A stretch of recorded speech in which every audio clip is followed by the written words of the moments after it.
or our ancestors lived through a big supernova. If Chicxulub is believed to have created a nuclear winter of at least 2 years and potentially blocked sunlight for up to 15 years, that's pretty bad.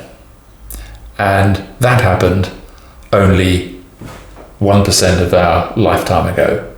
So it's not true that bad things only happened in the early life of our planet. Very bad things have happened very recently. It was an impact in the Gulf of Carpentaria in northern Australia around 536 AD, and it is believed to have accounted for the deaths of 1/3 of the population of the Roman Empire at that time. One of the first things, just looking at the last million years, was a mini snowball Earth period. Ancestor species from which Homo sapiens sapiens later evolved, much later, were reduced to only 1,200 breeding pairs globally. Nowadays, any species that gets to numbers that low, we put on extinction watch. Our ancestor species managed to survive through what was close to a snowball Earth for nearly 120,000 years. It's a miracle humanity survived. Today we shall discuss extinction level events. When we wake in the morning and we look out the window, what we see seems comforting. It was the same when we looked out the window yesterday. Thus, we tend to assume either change is very slow, or is man-made, or just doesn't happen. But when we look a bit further, we see that it's actually very different. We've all seen close-up photographs of the moon and of Mars. The most obvious thing is that both the moon and Mars are so covered in craters, impact craters, that often they're overlapping. It doesn't take a genius to work out that that level of bombardment equally impacted Earth. If it weren't for the fact that 75% of our planet is covered by sea, another chunk by ice, deserts, we farm, we build cities, there would be far more evidence of meteor impacts that would be visible to us today. In fact, another way of looking at ourselves when we're feeling too calm and relaxed is to consider we've been cooking some soup on the stove. We've turned off the cooker, and now the soup has cooled a little bit.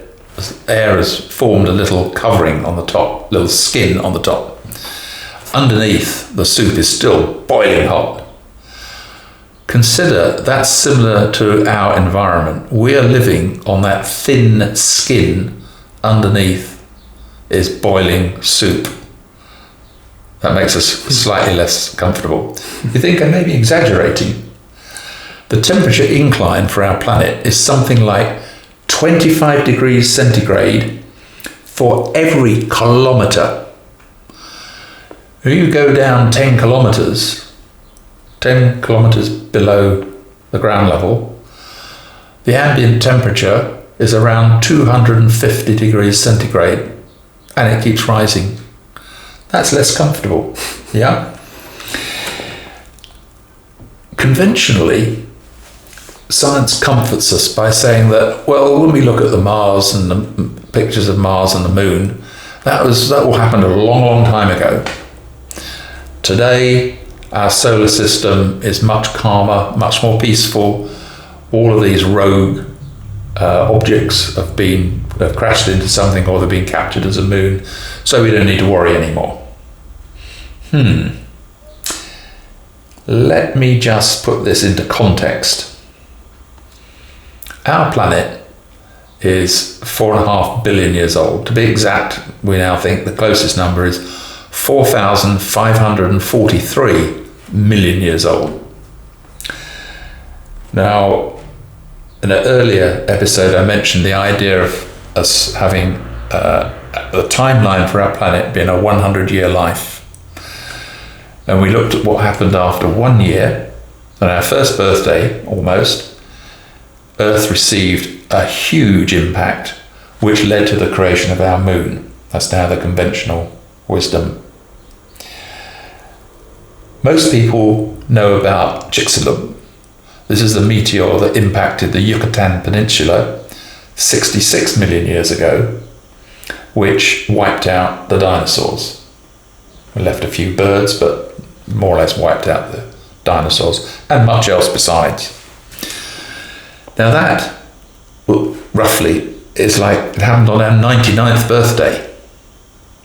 So, if Chicxulub, which is believed to have created a nuclear winter of at least 2 years and potentially blocked sunlight for up to 15 years, that's pretty bad. And that happened only 1% of our lifetime ago. So it's not true that bad things only happened in the early life of our planet. Very bad things have happened very recently. Big meteors remain a deadly threat. What else should we fear also? The two other deadly events that can arise are supernova, when a star blows up at the end of its life when it's used all its fuel. And in that final explosion, really deadly radiation will kill any life forms on any planet within, say, 25 million light years. So covers quite a bit of space. And the other major problem are megavolcanoes. Over the existence of hominoids, our types of animal, over the past 5 million years, we have lived through, or our ancestors have managed to live through or cling on by their fingernails, a whole series of these devastating extinction level events. Now, that may surprise a lot of people.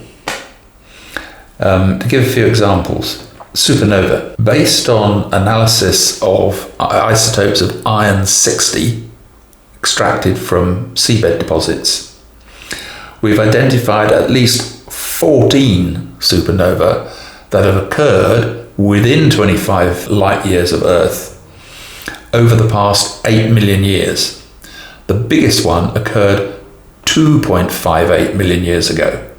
So our ancestors got washed with radiation at that point. Indeed, before scientists had even recognized supernova and had measured iron-60, they'd already decided that the boundary marking the end of the Pliocene epoch was at 2.5 million years ago.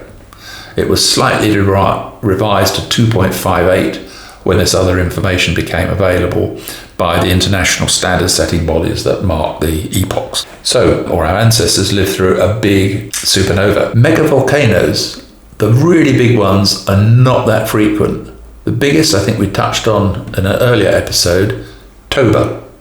Toba was, it used to be an island in Indonesia, and it sort of exploded. It's believed to have been the biggest volcanic eruption that we can detect for quite some time. It happened 74,000 years ago, and the other evidence indicated it was quite close to wiping out most of humanity because of the nuclear winter it created. It threw up 13,000 cubic kilometers. In addition, a megavolcanic cluster around Lake Taupo in the North Island of New Zealand has erupted 3 times in the last million years. Once about 1 million years ago, again about 250,000 years ago, and the last one about 24,000 years ago. Each of those is estimated to have ejected around 3,000 to 4,000 cubic kilometers, so considerably smaller than Toba, but still pretty big. And it's left its mark on the population. It's marked population bottlenecks in the human species. We also have Yellowstone National Park, which is a reliable megavolcano that goes up about every 750,000 years. The last time it went up was 640,000 years ago, and it spewed out about 1,100 cubic kilometers. Now, I'm referring here to the smallest of these is just over 1,000 cubic kilometers. Toba is 13,000 cubic kilometers. By comparison, a volcano which you're probably much more familiar with is Mount Vesuvius, that blew up in AD 79. That obviously is very well known. That ejected 3 cubic kilometers. So it was a pinprick, at least on a global scale. The third type of extinction level event we face are meteor impacts. These have been quite numerous. It seems very likely from the work that I've been doing that the 3 driest climate periods were all triggered by meteor impacts, not only marking the climate change at the beginning of the period, but the climate change at the end of the period. That takes some explanation, and we will be addressing that in subsequent episodes. These 6 impacts occurred within a period of only about 7,000 years.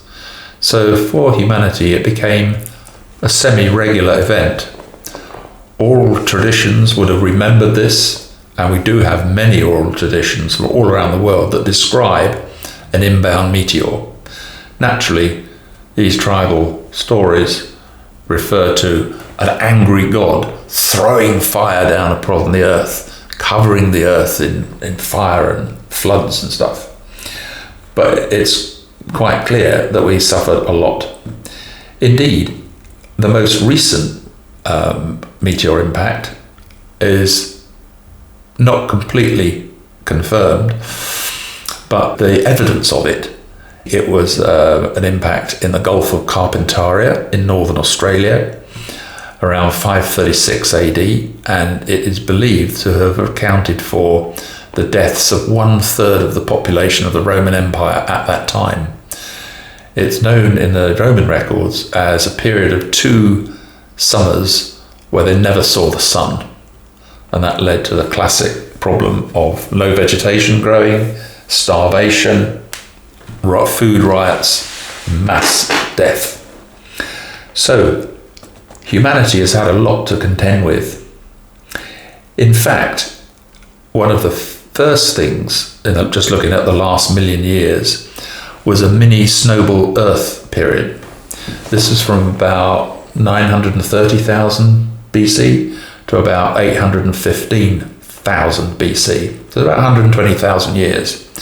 Again, genetic analysis is giving us the information that ancestor species from which Homo sapiens sapiens later evolved, much later, were reduced to only 1,200 breeding pairs globally.